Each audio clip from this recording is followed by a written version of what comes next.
Spoiler alert, this podcast is all about happiness. What gave it away?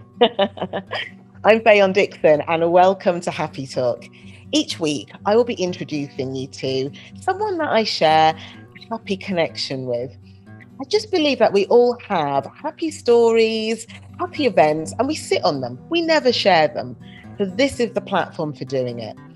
I work as a presenter, broadcaster, events host. I work with stroke survivors. I have my own children's radio show. And I've been really lucky in the last 20 years to do work where I just ooze happiness. Yeah, I'm one of those people. My cup is eternally overflowing. Sit back, enjoy. It's time for Happy Talk. Hello and welcome to another Happy Talk with me, Fayon Dixon. Good news, good guests, no grief. Sitting by my side, I have Wayne Campbell. Good morning, Wayne. How you doing? I'm doing well. Thank you for having me on the show.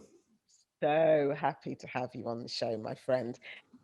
Before I get into our happy connections and everything else, I wanted to share with you some news that I like to follow on Instagram. It's from an organization called News from the Rooftop, and they have good news worth shouting about.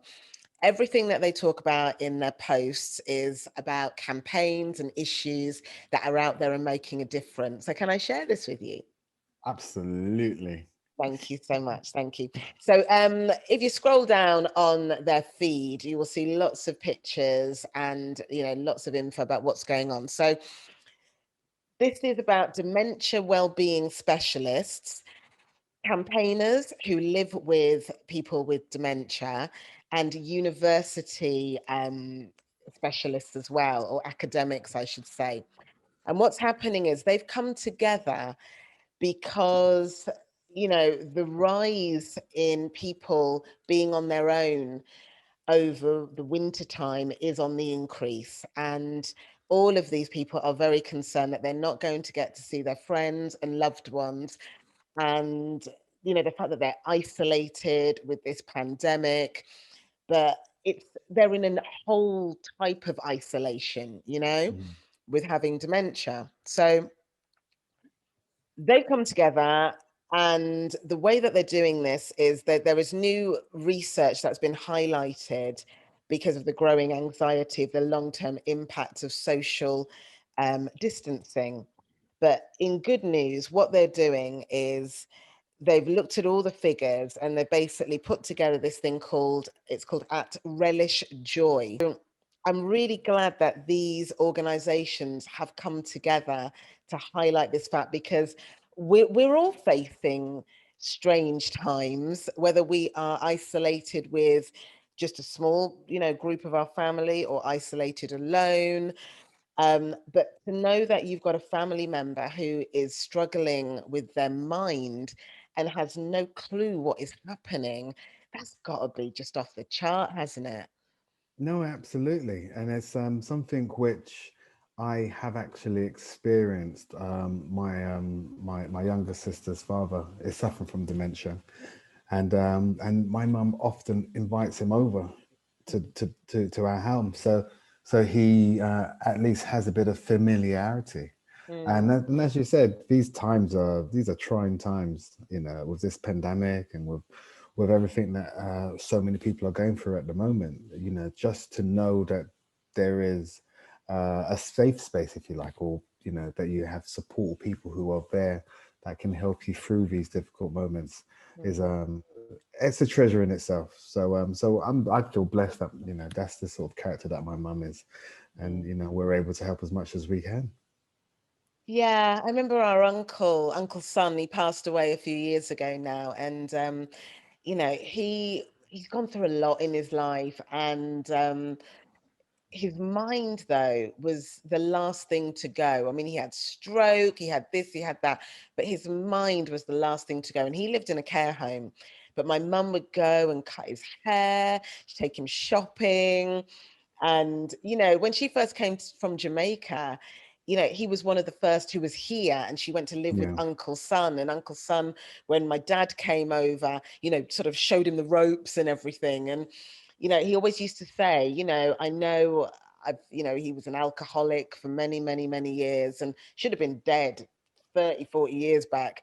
But it was having a stroke that actually saved his life, because that put him into care. I feel this is why, I know this is why I want to share Happy Talk, because there's lots of happy memories and things that we don't always remember to talk about. And then it gets locked up in here. But sharing it, I think, is very, very powerful. So, And that is so important, especially if you're especially if you are going through hardship, and like you can only imagine so many people who are dealing with stuff at the moment. Like my mother, she makes these things called love blankets. So she does a lot of crocheting every day, and she makes them, she gives them away, which is the weirdest thing. So I made a short film about this whole process. But one of the reasons why she does it is, she says, because she needs to keep her mind sharp. Yeah. So she's making these blankets, and then whenever there's a birthday, boom, you get a blanket, or mum's the woman who will walk through Brixton with her trolley, with a speaker in her trolley, blasting out her music. That's my mom. And she has these blankets for her. When I made this film, she said that there are times she's been on the bus and she's seen a woman with her child, or a young girl with her child, who hasn't had enough clothes on, and she'll take the blanket and she'd hand them a blanket, and she'd give them a blanket, so it's a benefit for her. One, it helps to keep her mind sharp, and two, she's just all about sharing the love, and she's made over 200 and given away over 200 of these blankets over the years. My gosh. Yeah. Imagine owning one of these love blankets from your mum. And I have a vision. Imagine if you managed to contact everyone that had received a blanket from your mum, and to hear their story about this blanket. Listen, I think it's time I gave you your formal introduction. There's so much about you. So Wayne Campbell, you are filmmaker, photographer, percussionist, illustrator, and script writer. And I've just handed you a little script there, I think. So little credit to Fayon when you're done. Yeah. Like the idea of that one. But you do so much. And I don't know whether I want to find out. Let's see, the first thing.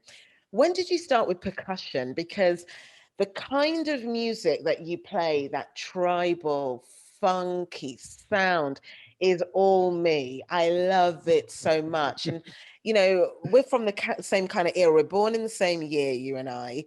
So we kind of into the same kind of things with regards to films, music, that kind of stuff going on through our childhood.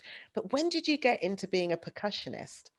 It's interesting. I joined the still band when I was about 10, 11. And I was playing a band called the Double Second, which is two still bands together. But apparently I was terrible. I was terrible at this double. So the bandmaster said, "Look, these are the options. You can leave, or you can play percussion." And it was like, "But how?" You just play, feel the music, man. You just feel the music and play. So no one there to teach me, so I had to teach myself. So I was a self-taught percussionist. And and it's interesting because I remember being about 13, 14 and playing at the Albert Hall, going on tour to Germany, Belgium. But one of the things about playing at the Albert Hall, oh God, and do you remember there was this show on TV called The Russell Harty Show? Do you remember that? Russell Harty. Were you on it? Yeah. Yeah, God. As a young, I don't know, 12, 13-year-old, playing drums with the London School Steel Orchestra was the name of the band.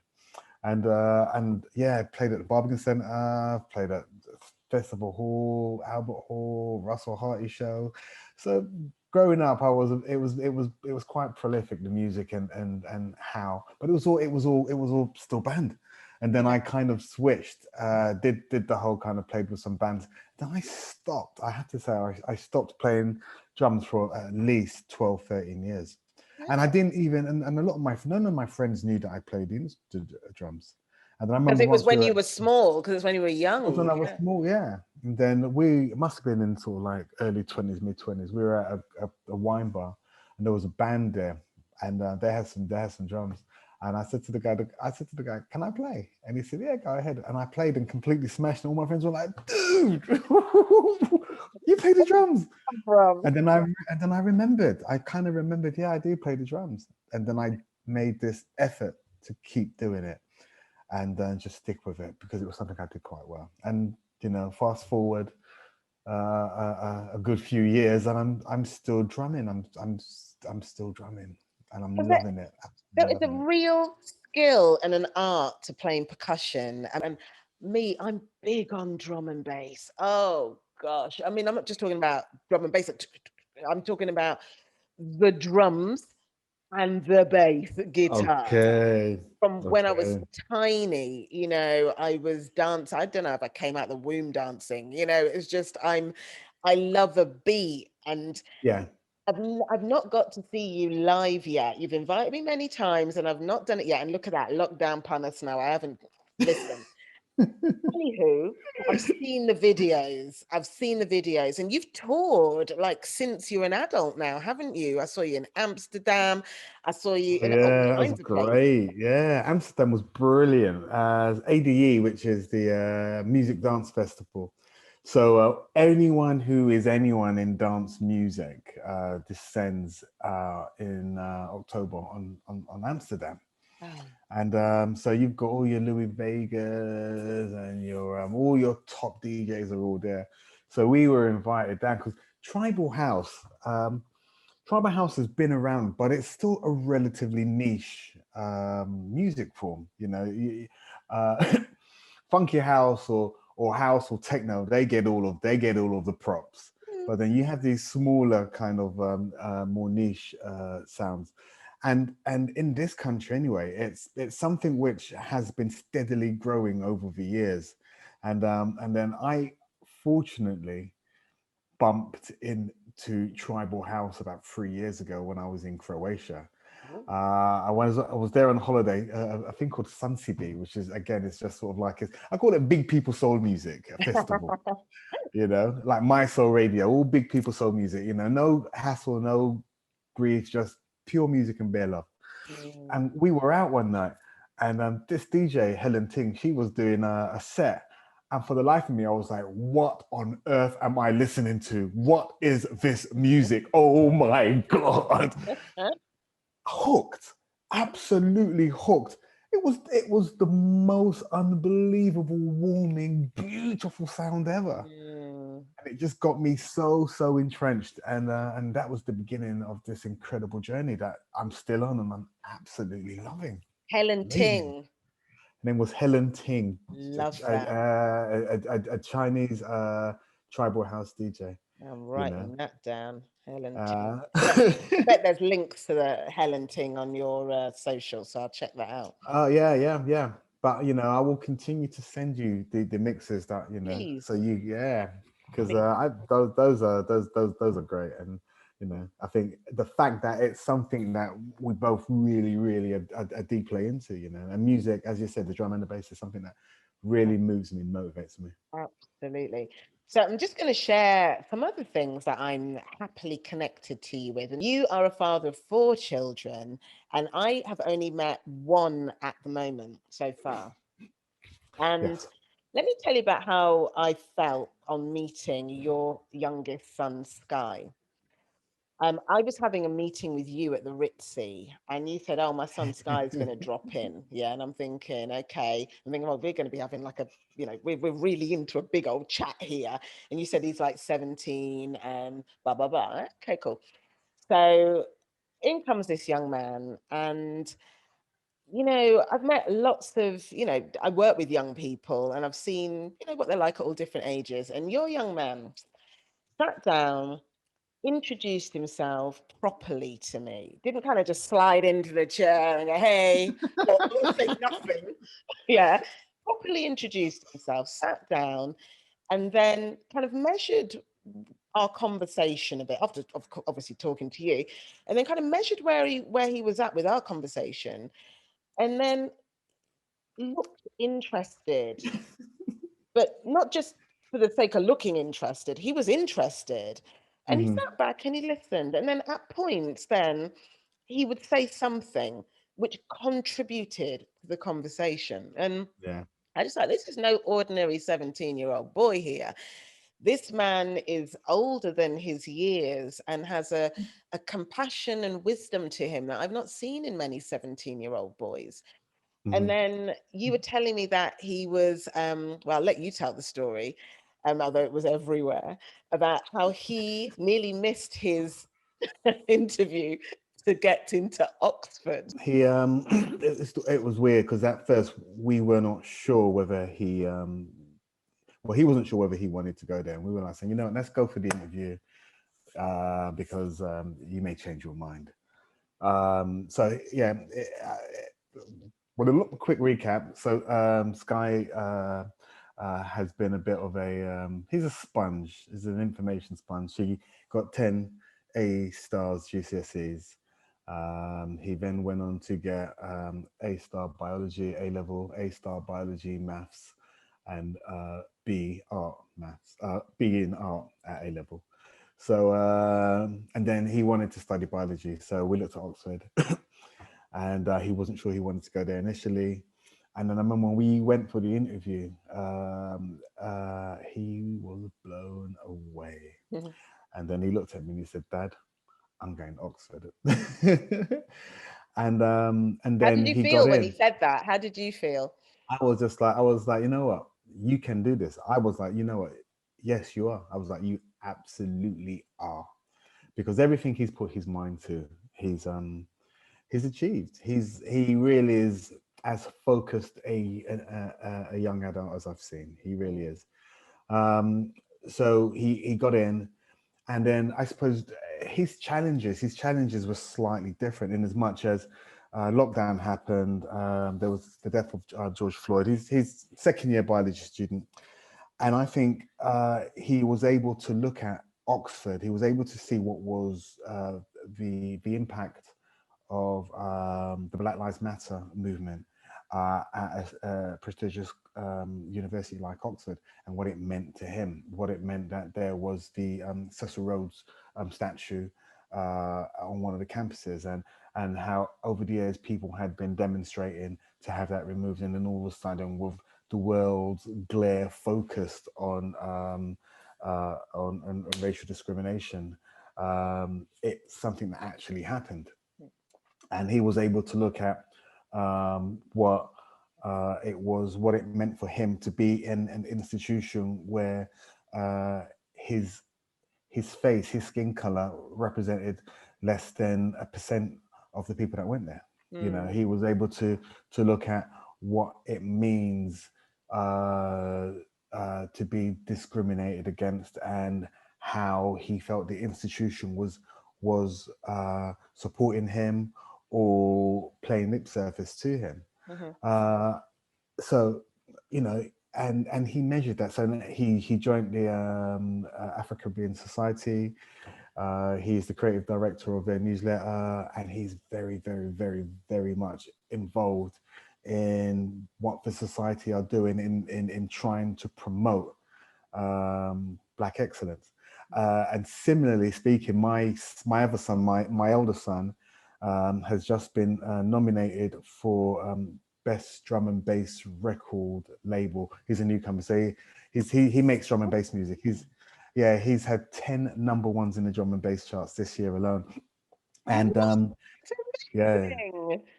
he's also incredibly prolific with what he does.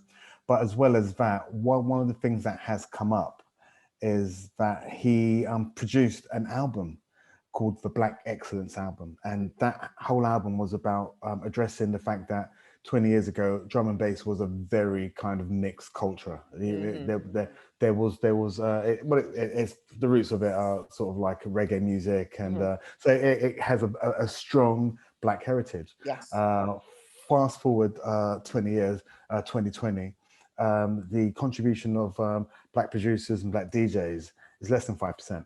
So he's brought out an album called the Black Excellence Album, which was DJ'd or produced by Black producers, DJ'd by Black DJs, and that album is flying through the charts. So Amazing, Wayne. yeah. Yes. Proud dad, proud dad. I'm so, So so happy.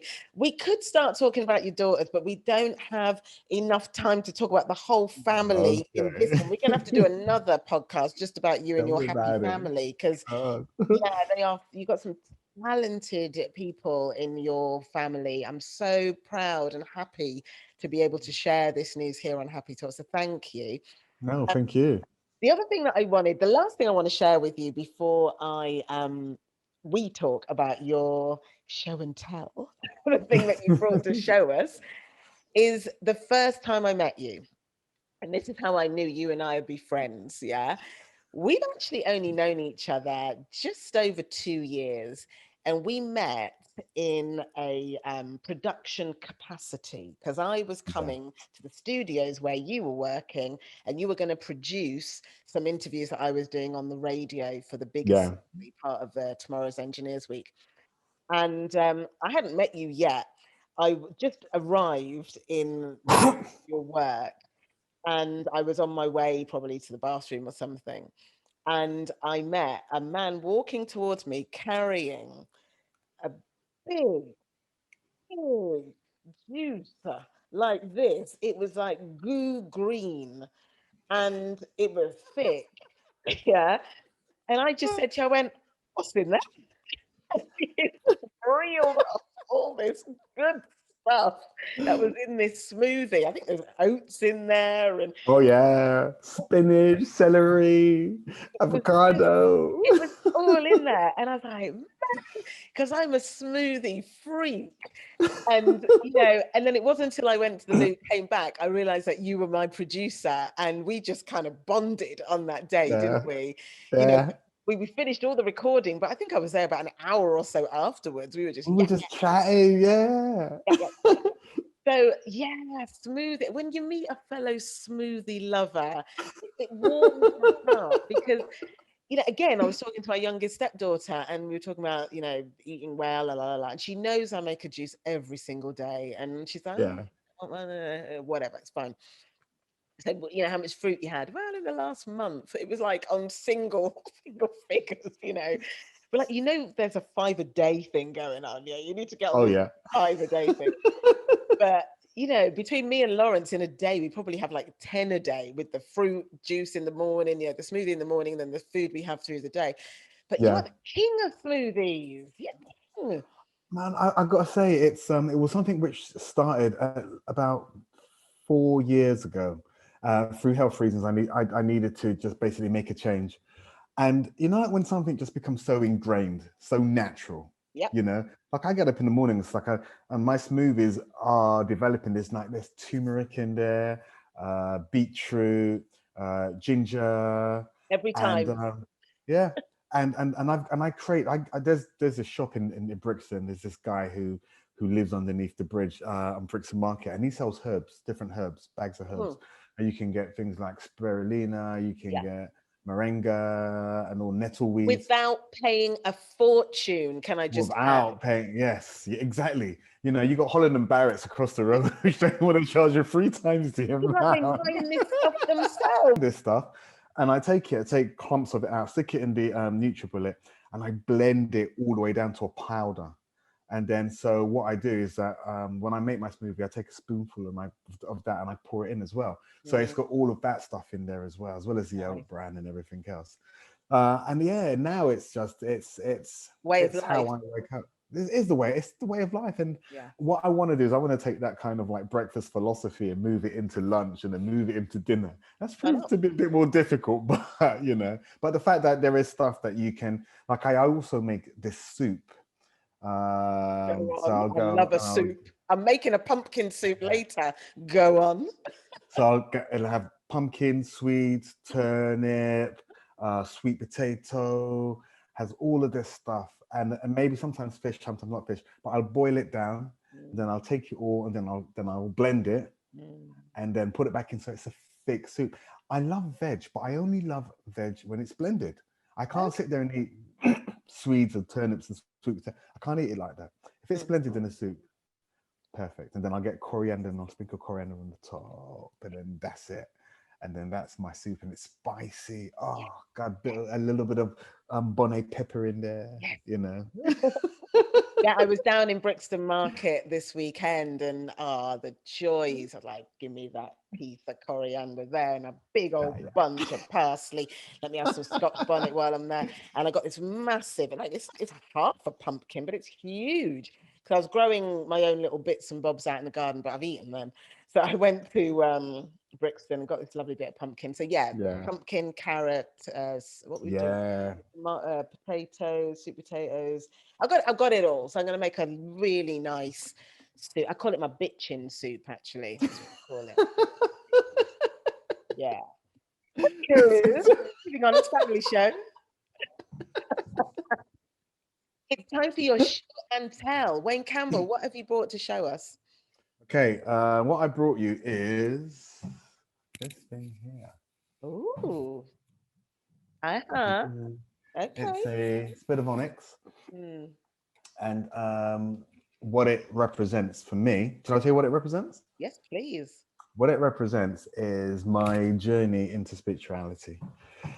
So I some years ago, God, I used to I used to be married, and I think one of the reasons why the relationship broke down is because I felt that my ex-wife at the time was more interested in her beliefs than she was in me.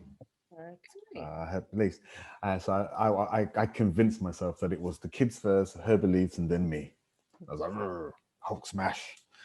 And then I realized that when we got divorced, that I was actually as, if not more spiritual than she was. Hmm. And I think there was this whole kind of jealousy. I was fighting with this whole notion that, you know, I wasn't being considered. And then I went on this journey, this spiritual journey, and I realized that it was something that I was really deeply connected with, and multiple aspects of it. In particular, sound. Hmm. Um, Sound with Tibetan bowls and crystal bowls and gong baths. It is a way that I feel like I can connect to source hugely, and it's the journey has had me really kind of twist myself inside out and really look at who I am and how I'm being. Hmm. And then I realized with I don't know, maybe this is like 8 years ago. So 8 years later, I realized that through a lot of reading, a lot of self-reflection, a lot of understanding, and a lot of vulnerability. You know, being vulnerable has been probably one of um, the biggest what I'm not saying achievement, but one of my biggest teachers, if you Hmm. like. And and now I'm so much more comfortable with who I am and how I am, Hmm. in as opposed to feeling this sense that I am greater than the sum of my parts, but I'm going to hold on to some of the resentment that might live within me, or some of the vulnerabilities which are keeping me away from achieving what it is I'm supposed to be achieving. I'm Hmm. just embracing. So Hmm. I'm gonna. I know that if I shut my eyes and fall back, my beliefs will catch me. You know, and sometimes that's what you need to do. Sometimes you just need to take a leap of faith. Oh, yeah. I was always scared to do that. I'm like, leap of faith, come on, man. Sounds like a line out of some corny Disney film. Take a leap of faith. Okay. So yeah, it's an area now that you know, whenever I'm feeling down, I absolutely do know that everything will be all right. So when I met you, you were getting right into the spiritual journey, and then you started sending, oh, I don't know if you started it before I Oh met you, God, maybe you had yeah. done, but you were sending out very positive Daily messages. daily messages. Yeah. And I receive a lot of stuff, and there's some stuff that I'm like, I can't take too much, because like it's like before you've even started your day. But I really enjoyed receiving yours, and some things stick with you. And can you see that? Consistency is the evidence of belief. You told me that. You told me that. And I keep it on my phone. It's there every day, every single day. So every day I'm connected to you.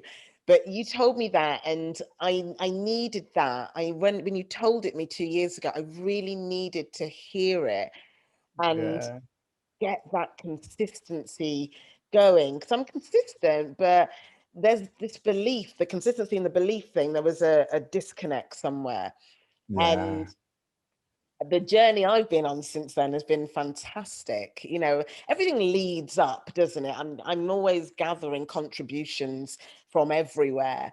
And it was something else that went into this contribution bucket for yeah. Fayon's well-being.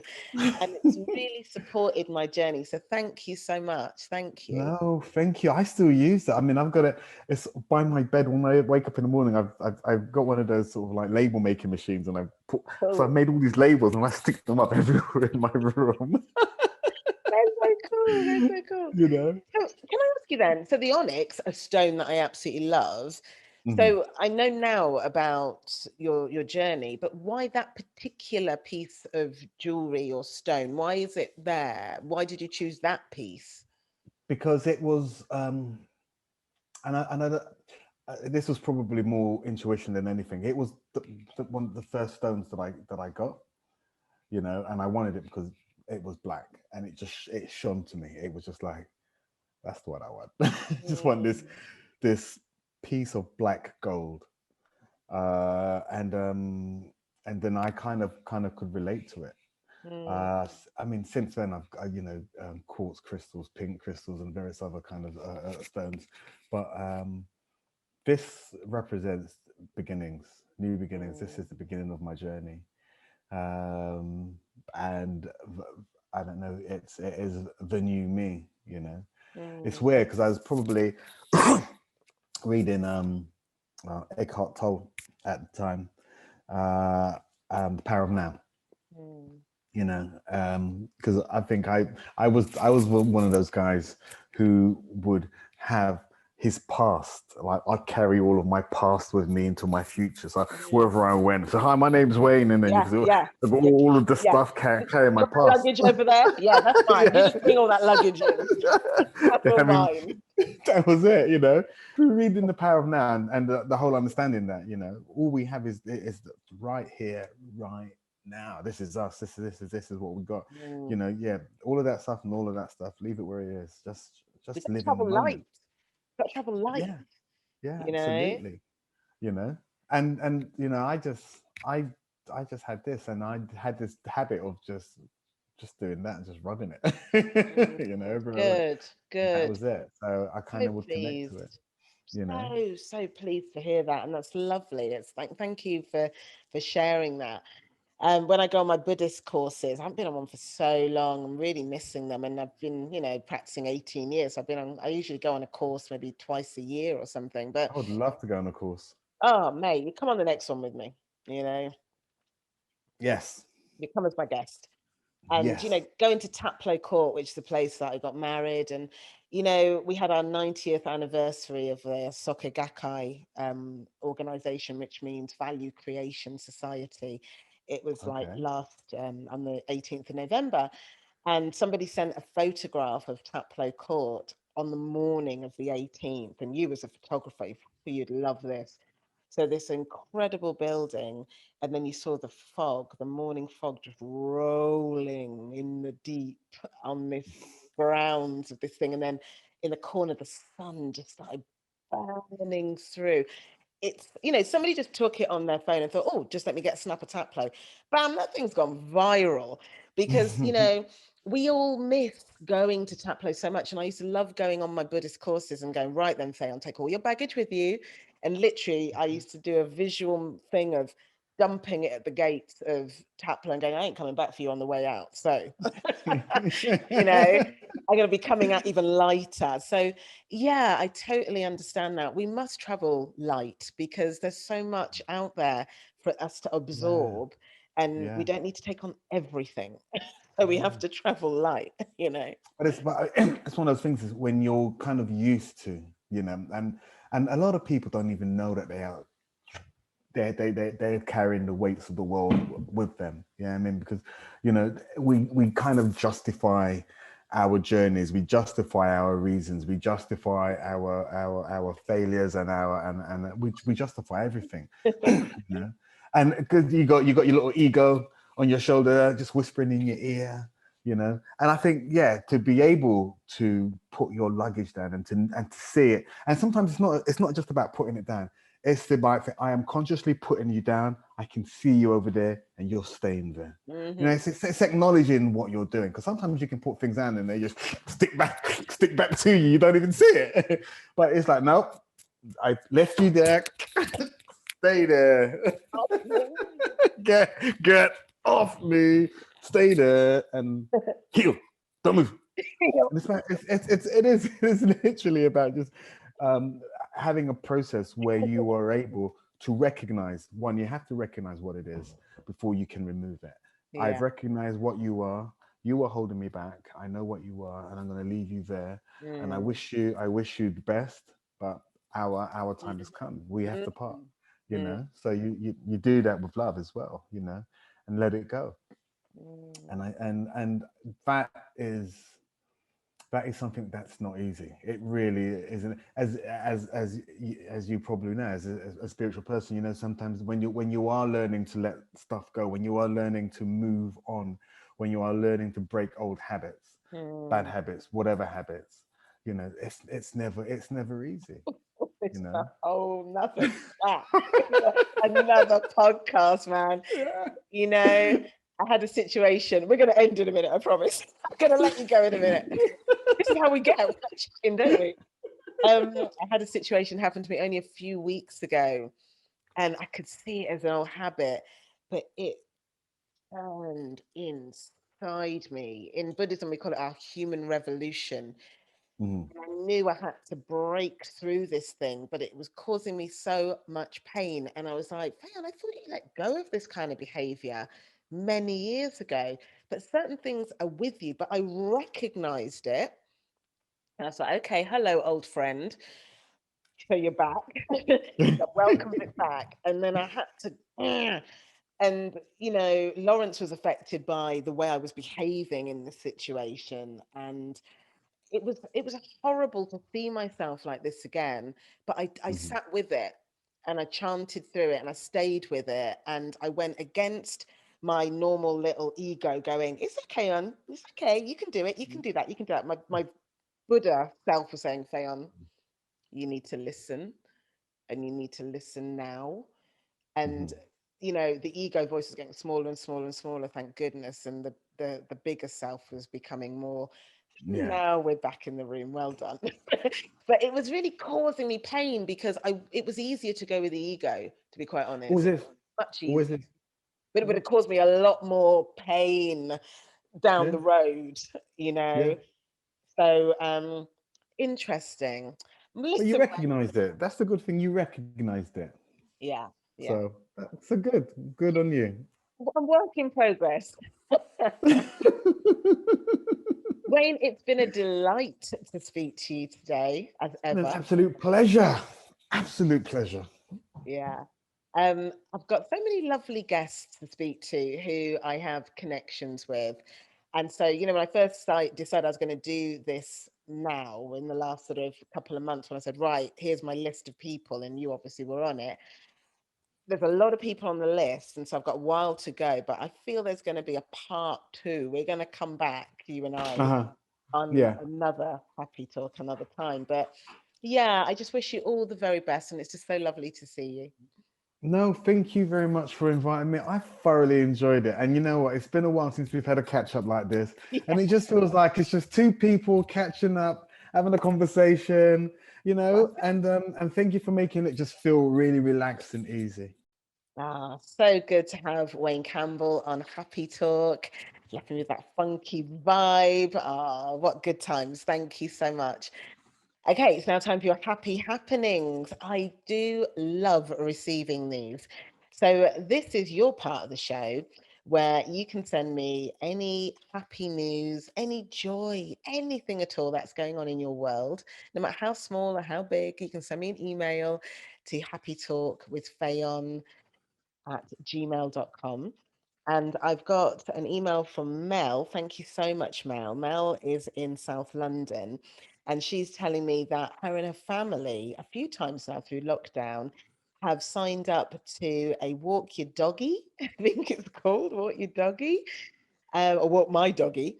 And you're basically taking out somebody else's dog for a walk, or you can just have it for the day, or an hour or something. And for all different reasons, whether a person can't take the dog out themselves, or, they're busy working, whatever the reasons are. But she says, we've never had a dog and we've thought about it.